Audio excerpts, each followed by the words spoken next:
hair don't look crazy. In an article writer for the Chicago...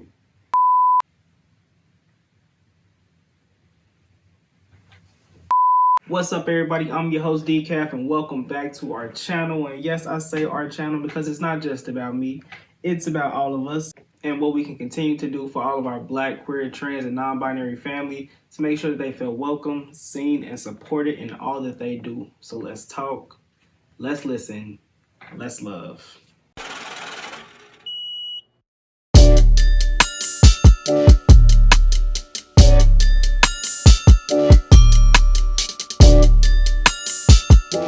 Now, friends, this is the end of our first set of videos of stories that I want to share with you all. We will be back momentarily with the rest of them.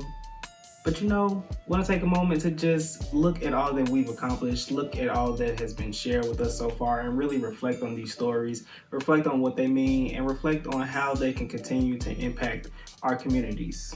So with that, you do want to be notified the next time that a video drops. Make sure to like, comment, share, and subscribe to all of our platforms: Medium, YouTube, Anchor, Apple Podcasts, Spotify Podcasts, Google Podcasts, whatever you use the most. If you want to see it, read it, hear it, make sure you subscribe so you get that next episode. And make sure to comment your thoughts, comment your views on the stories. Again, I'm looking for more people to have conversations with about these stories. So if you see one that interests you that you may want to discuss, or if you yourself have shared one that you want to elaborate a little bit more on, I know that they're anonymous, but if you want to come out publicly and talk about these things, I am here to do that with.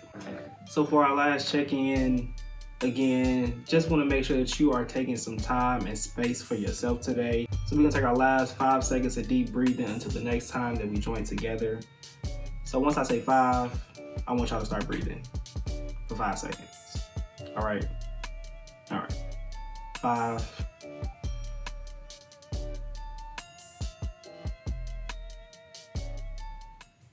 Up next, we have the song of the show where I try to put y'all on with some real cute music by a Black queer artist, old or new. If you haven't heard it before, then you heard it here first. Now, today's song of the show is called Don't Take Everybody to Be Your Friend by Sister Rosetta Tharpe. Don't take everybody to be your friend. There's a message in that title alone. If you haven't heard the song, it's a throwback. Now, I will say that.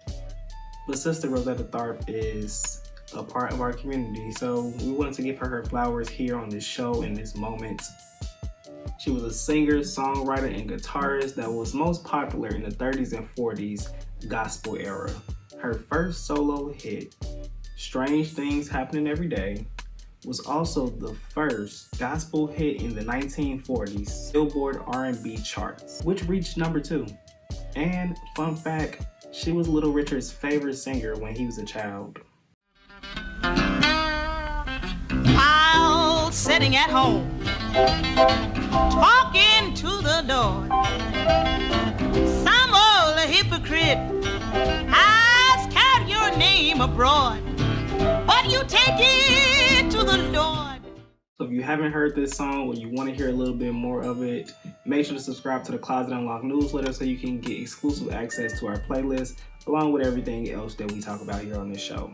For today's featured story, whoever you are, wherever you are, I send you my love. Kennedy. One of the most insightful lessons that I've learned is that coming out is a constant process.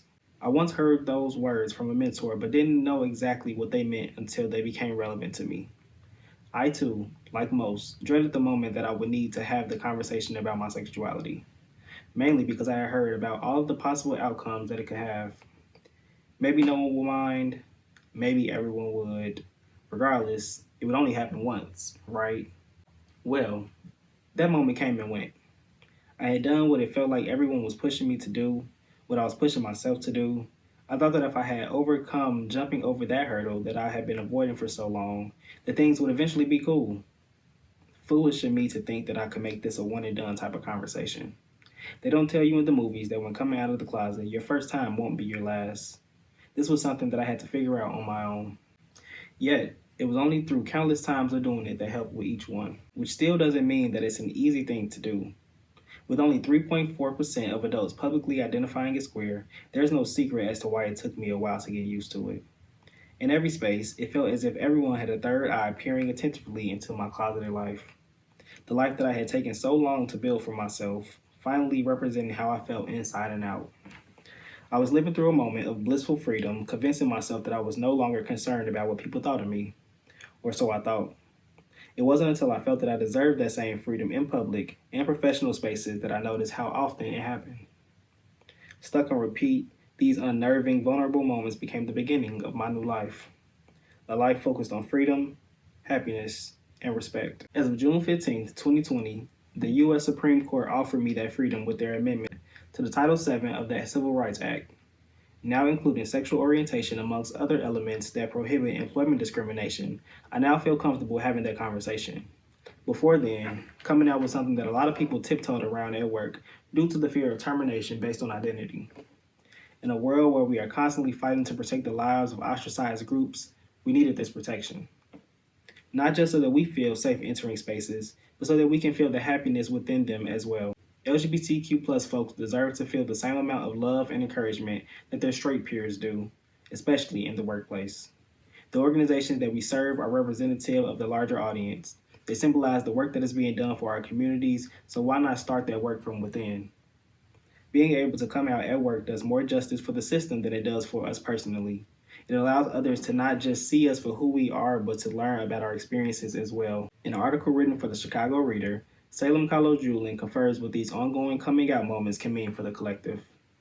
It's certainly not my job to be their only teacher, even if I'm their only bisexual friend, but they are people I know, and it's important to me that they gain understanding so we can continue to love and respect each other. That is what those moments are about. Helping ourselves and others better understand the way that we deserve to be treated, providing those around us with the right tools needed to clear the difficult hurdles through life, and finding more comfortable ways to do it. So in the words of Nikki Dean from the classic film Holiday Heart, let's toast to letting it all hang out privately. And know that no matter how many times you do it, your story matters. As you see, that is the end of the first round of stories. It has been an interesting journey with you all. So I appreciate you for being here. I appreciate you for tuning in each episode. And if you haven't seen each episode, you can go back and check out each episode because they're available. But for those that would like to submit a story to share, you can send it in anonymously through our survey, which is available across all of our platforms as well as in the description. For those that have submitted a story, thank you for your honesty, for your transparency, and for your courage. Thank you for showing others the strength that is in all of these journeys, all of these different type of journeys, so that they know that they are not alone in theirs. Thank you for being you and for being here, because here, your story matters. Thank you.